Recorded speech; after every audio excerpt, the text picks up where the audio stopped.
আসসালামু আলাইকুম। আমাদের বাংলাদেশের প্রধান উপদেষ্টা একটা নিয়ম চালু করছে, কোনো প্রবাসী যদি বাংলাদেশে যায় 60 দিনের বেশি থাকে তাহলে তার বোনের রেজিস্ট্রেশন করতে হবে। আল্লাহ এই জানে ভাই।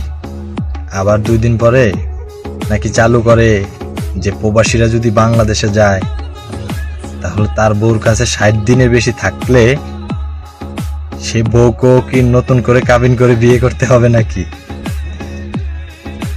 এটা হলো ইউনিশ সরকারের কাছে আমাদের দাবি যে এটা আবার বললেন না আপনি, আপনার তো কোনো এখন মাথা চেঞ্জ নাই, কি বলেন? শোনেন একটা কথা বলি, আমরা যদি রেমিটেড বন্ধ করে দিই তাহলে বুঝবেন আপনি প্রধান উপদেষ্টা কোথায় যাবেন। এই মাস থেকে বন্ধ, ভাই সাহেব লাগান বিকাশ রকেট।